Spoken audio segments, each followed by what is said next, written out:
أعوذ بالله من الشيطان الرجيم. بسم الله الرحمن الرحيم. ألف لام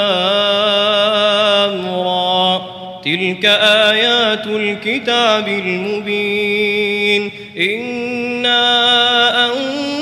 أنزلناه قرآنا عربيا لعلكم تعقلون. نحن نقص عليك أحسن القصص بما أوحينا إليك هذا القرآن وإن كنت من قبله لمن الغافلين.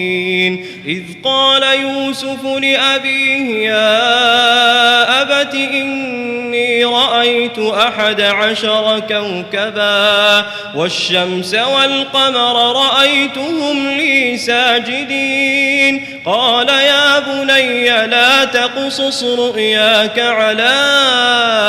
إخوتك فيكيدوا لك كيدا. إن الشيطان للإنسان عدو مبين. وكذلك يجتبيك ربك ويعلمك من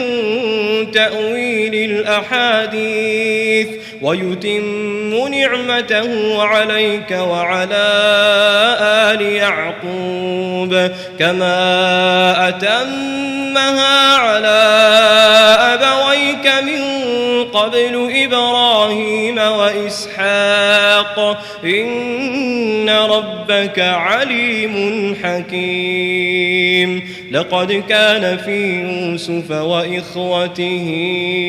آيات للسائلين إذ قالوا ليوسف وأخوه أحب إلى أبينا منا ونحن عصبة إن أبانا لفي ضلال مبين. اقتلوا يوسف أو اطرحوه أرضا يخل لكم وجه أبيكم وتكونوا من بعده قوما صالحين. قال قائل منهم لا تقتلوا يوسف وألقوه في غيابة الجب يلتقطه بعض السيارة إن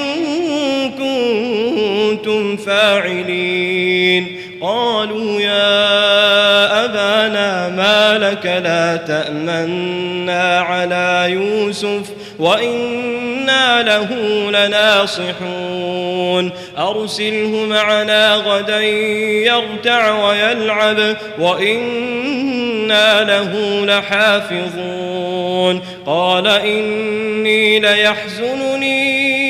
أن تذهبوا به وأخاف أن يأكله الذئب وأنتم عنه غافلون. قالوا لئن أكله الذئب ونحن عصبة إنا إذا لخاسرون. فلما ذهبوا به وأجمعوا أن يجعلوه في غيابة الجب وأوحينا إليه لتنبئنهم بأمرهم هذا وهم لا يشعرون. وجاءوا أباهم عشاء يبكون. قالوا يا أبانا إنا ذهبنا نستبق وتركنا يوسف عند متاعنا فأكله الذئب وما أنت بمؤمن لنا ولو كنا صادقين. وجاءوا على قميصه بدم كذب قال بل سولت لكم أنفسكم أمرا فصبر جميل والله المستعان على ما تصفون. وجاءت جاءت سيارة فأرسلوا واردهم فأدلى دلوه قال يا بشرى هذا غلام وأسروه بضاعة والله عليم بما يعملون وشروه بثمن بخس دراهم معدودة وكانوا فيه من الزاهدين. وقال الذي اشتراه من مصر لامرأته أكرمي مثواه عسى أن ينفعنا أو نتخذه ولدا وكذلك مكنا ليوسف في الأرض ولنعلمه من تأويل الأحاديث والله غالب على أمره ولكن أكثر الناس لا يعلمون. ولما بلغ أشده آتيناه حكما وعلما وكذلك نجزي المحسنين. وراودته التي هو في بيتها عن نفسه وغلقت الأبواب وقالت هيت لك قال معاذ الله إنه ربي أحسن مثواي إنه لا يفلح الظالمون. ولقد همت به وهم بها لولا أن رأى برهان ربه كذلك لنصرف عنه السوء والفحشاء إنه من عبادنا المخلصين. واستبق الباب وقدت قميصه من دبر وألف يا سيدها لدى الباب قالت ما جزاء من أراد بأهلك سوءا إلا أن يسجن أو عذاب أليم. قال هي راودتني عن نفسي وشهد شاهد من أهلها إن كان قميصه قد من قبل فصدقت وهو من الكاذبين وإن كان قميصه قد من دبر فكذبت وهو من الصادقين. فلما رأى قميصه قد من دبر قال إنه من كيدكن إن كيدكن عظيم. يوسف أعرض عن هذا واستغفري لذنبك إنك كنت من الخاطئين. وقال نسوة في المدينة امرأة العزيز تراود فتاها عن نفسه قد شغفها حبا إنا لنراها في ضلال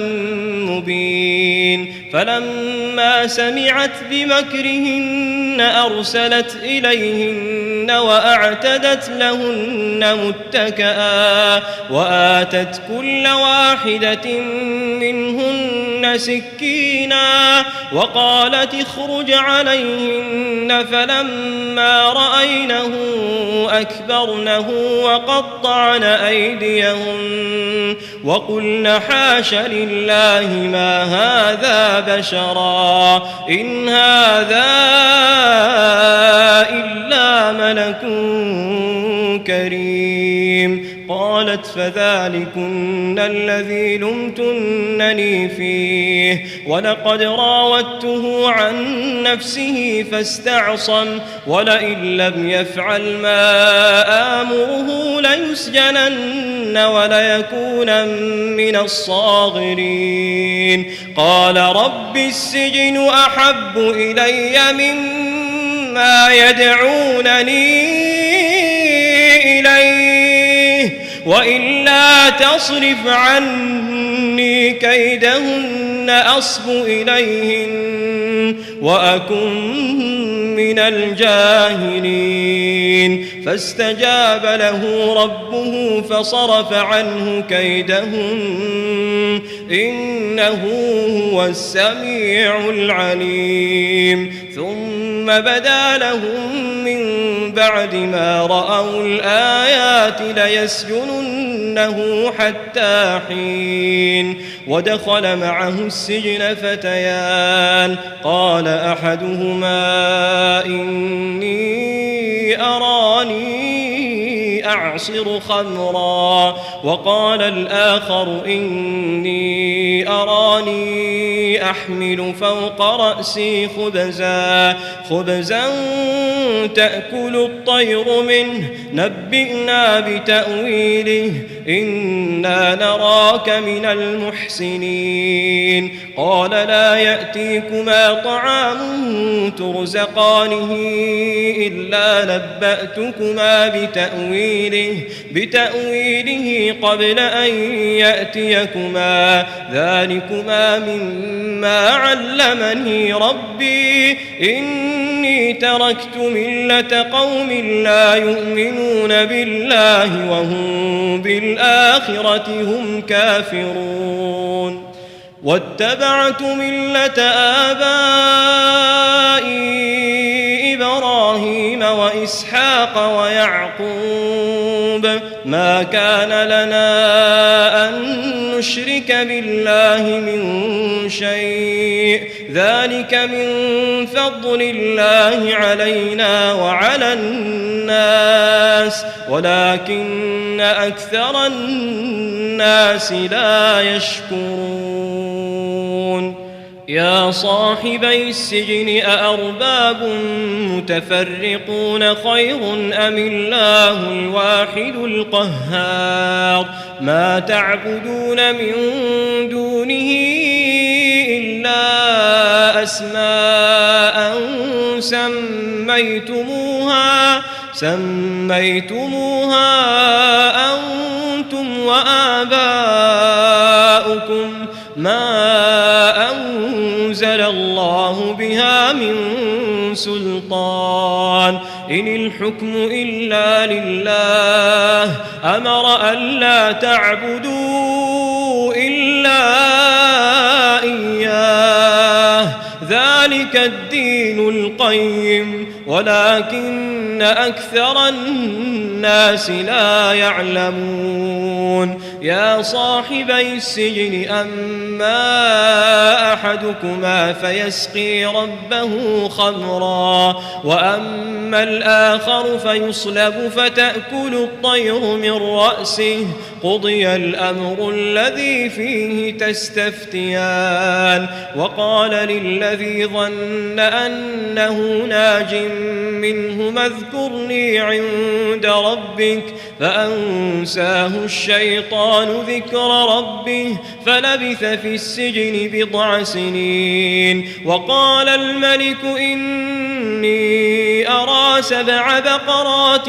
سمان يأكلهن 7 عجاف و7 سنبلات خضر وأخر يابسات يا أيها الملأ أفتوني في رؤياي إن كنتم للرؤيا تعبرون قالوا أضغاث أحلام وما نحن بتأويل الأحلام بعالمين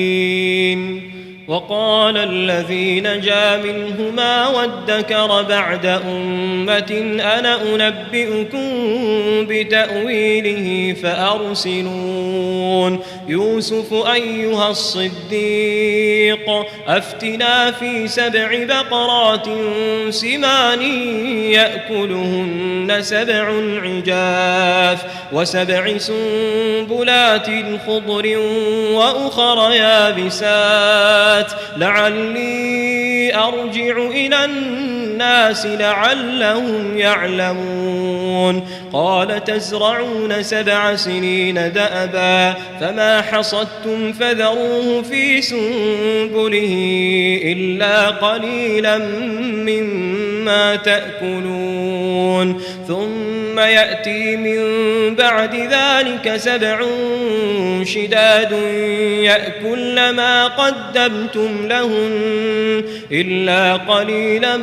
مما تحصنون ثم يأتي من بعد ذلك عام فيه يغاث الناس وفيه يعصرون وقال الملك ائتوني به فلما جاءه الرسول قال ارجع إلى ربك فاسأله ما بال النسوة اللاتي قطعن أيديهن إن ربي بكيدهن عليم قال ما خطبكن إذ راوتن يوسف عن نفسه قلن حاش لله ما علمنا عليه من سوء قالت امرأة العزيز الآن حصحص الحق أنا راودته عن نفسه وإنه لمن الصادقين ذلك ليعلم أني لم أخنه بالغيب وأن الله لا يهدي كيد الخائنين وما أبرئ نفسي إن النفس لأمارة بالسوء إن النفس لأمارة بالسوء إلا ما رحم ربي إن ربي غفور رحيم وقال الملك ائتوني به أستخلصه لنفسي فلما كلمه قال إنك اليوم لدينا مكين أمين قال اجعلني على خزائن الأرض إني حفيظ عليم وكذلك مكنا ليوسف في الأرض يتبوأ منها حيث يشاء نصيب برحمتنا من نشاء ولا نضيع أجر المحسنين ولأجر الآخرة خير للذين آمنوا وكانوا يتقون وجاء إخوة يوسف فدخلوا عليه فعرفهم وهم له منكرون ولما جهزهم بجهازهم قال ائتوني بأخ لكم من أبيكم ألا ترون أني أوفي الكيل وأنا خير المنزلين فإن لم تأتوني به فلا كيل لكم عندي ولا تقربون قالوا سنراود عنه أباه وإنا لفاعلون وقال لفتيانه جعلوا بضاعتهم في رحالهم لعلهم يعرفونها إذا انقلبوا إلى أهلهم لعلهم يرجعون فلما رجعوا إلى أبيهم قالوا يا أبانا منع منا الكيل فأرسل معنا أخانا نكتل وإنا له لحافظون قال هل آمنكم عليه إلا كما أمنتكم على أخيه من قبل فالله خير حافظا وهو أرحم الراحمين. ولما فتحوا متاعهم وجدوا بضاعتهم ردت إليهم قالوا يا أبانا ما نبغي هذه بضاعتنا ردت إلينا ونمير أهلنا ونحفظ أخانا ونزداد كيل بعير ذلك كيل يسير. قال لن أرسله معكم حتى تؤتون موثقا من الله لتأتونني به إلا أن يحاط بكم. فلما آتوه موثقهم قال الله على ما نقول وكيل. وقال يا بني لا تدخلوا من باب واحد وادخلوا من أبواب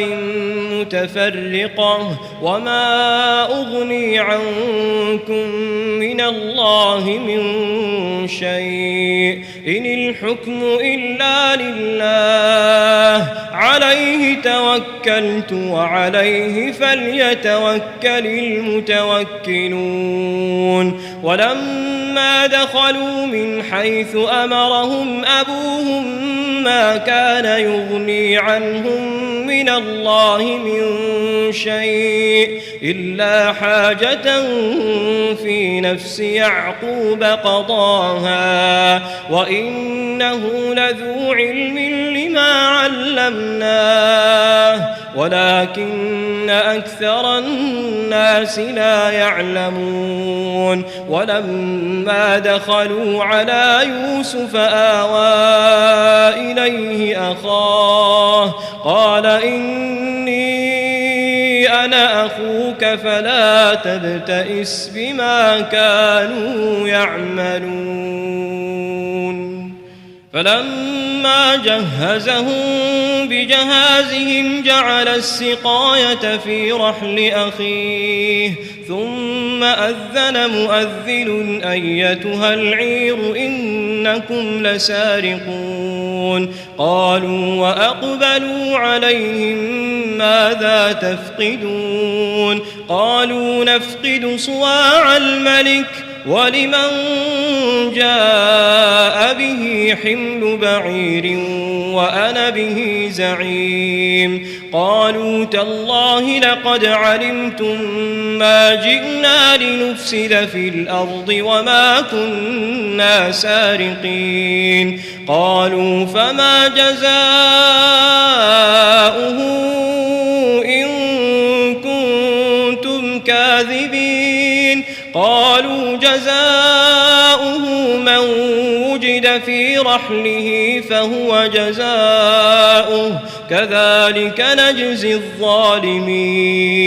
فبدأ بأوعيتهم قبل وعاء أخيه ثم استخرجها من وعاء أخيه كذلك كدنا ليوسف ما كان ليأخذ أخاه في دين الملك إلا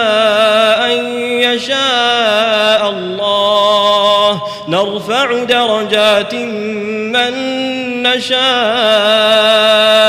وفوق كل ذي علم عليم. قالوا إن يسرق فقد سرق أخ له من قبل فأسرها يوسف في نفسه ولم يبدها لهم. قال أنتم شر مكانا والله أعلم بما تصفون. قالوا يا أيها العزيز إن له أبا شيخا كبيرا فخذ أحدنا مكانه إنا نراك من المحسنين قال معاذ الله أن نأخذ إلا من وجدنا متاعنا عنده إنا إذا لظالمون فلما استيئسوا منه خلصوا نجيا قال كبيرهم ألم تعلموا أن أباكم قد أخذ عليكم موثقا من الله ومن قبل ما فرطتم في يوسف فلن أبرح الأرض حتى يأذن لي أبي أو يحكم الله لي وهو خير الحاكمين ارجعوا إلى أبيكم فقولوا يا أبانا إن ابنك سرق وما شهدنا إلا بما علمنا وما كنا للغيب حافظين واسأل القرية التي كنا فيها والعير التي أقبلنا فيها وإنا لصادقون قال بل سولت لكم أنفسكم أمرا فصبر جميل عسى الله أن يأتيني بهم جميعا إنه هو العليم الحكيم وتولى عنهم وقال يا أسفا على يوسف وابيضت عيناه من الحزن فهو كظيم قالوا تالله تفتأ تذكر يوسف حتى تكون حرضا أو تكون من الهالكين قال إنما أشكو بثي وحزني إلى الله وأعلم من الله ما لا تعلمون يا بني يذهبوا فتحسسوا من يوسف وأخيه ولا تيأسوا من روح الله إنه لا ييأس من روح الله إلا القوم الكافرون فلما دخلوا عليه قالوا يا أيها العزيز مسنا وأهلنا الضر وجئنا ببضاعة مزجاة فأوف لنا الكيل وتصدق علينا إن الله يجزي المتصدقين قال هل علمتم ما فعلتم بيوسف وأخيه إذ أنتم جاهلون قالوا أئنك لأنت يوسف قال أنا يوسف وهذا أخي قد من الله علينا إنه من يتق ويصبر فإن الله لا يضيع أجر المحسنين قالوا تالله لقد آثرك الله علينا وإن كنا لخاطئين قال لا تثريب عليكم اليوم يغفر الله لكم وهو أرحم الراحمين اذهبوا بقميصي هذا فألقوه على وجه أبي يأت بصيرا وأتوني بأهلكم أجمعين ولما فصلت العير قال أبوهم إني لأجد ريح يوسف لولا أن تفندون قالوا تالله إنك لفي ضلالك القديم فلما أن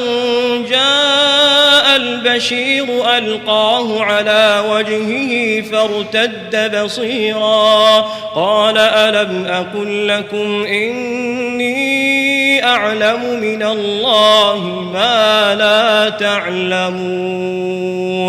قالوا يا أبانا استغفر لنا ذنوبنا إنا كنا خاطئين قال سوف أستغفر لكم ربي إنه هو الغفور الرحيم فلما دخلوا على يوسف آوى إليه أبويه وقال ادخلوا مصر إن شاء الله آمنين ورفع أبويه على العرش وخروا له سجدا وقال يا أبت هذا تأويل رؤياي من قبل قد جعلها ربي حقا وقد أحسن بي إذ أخرجني من السجن وجاء بكم من البدو من بعد أن نزغ الشيطان بيني وبين إخوتي إن ربي لطيف لما يشاء إنه هو العليم الحكيم رب قد آتيتني من الملك وعلمتني من تأويل الأحاديث فاطر السماوات والأرض أنت ولي في الدنيا والآخرة توفني مسلما وألحقني بالصالحين ذلك من أنباء الغيب نوحيه إليك وما كنت لديهم إذ أجمعوا أمرهم وهم يمكرون وما أكثر الناس ولو حرصت بمؤمنين وما تسألهم عليه من أجر إن هو إلا ذكر للعالمين وكأي من آية في السماوات والأرض يمرون عليها وهم عنها معرضون وما يؤمن أكثرهم بالله إلا وهم مشركون أفأمنوا أن تأتيهم غاشية من عذاب الله أو تأتيهم الساعة بغتة وهم لا يشعرون قل هذه سبيلي أدعو إلى الله على بصيرة أنا ومن اتبعني وسبحان الله وما أنا من المشركين وما أرسلنا من قبلك إلا رجالا نوحي إليهم من أهل القرى أفلم يسيروا في الأرض فينظروا كيف كان عاقبة الذين من قبلهم ولدار الآخرة خير للذين اتقوا أفلا تعقلون حتى إذا استيأس الرسل وظنوا أنهم قد كذبوا جاءهم نصرنا فنجي من نشاء ولا يرد بأسنا عن القوم المجرمين لقد كان في قصصهم عبرة لأولي الألباب ما كان حديثا يفترى ولكن تصديق الذي بين يديه وتفصيل كل شيء وهدى ورحمة لقوم يؤمنون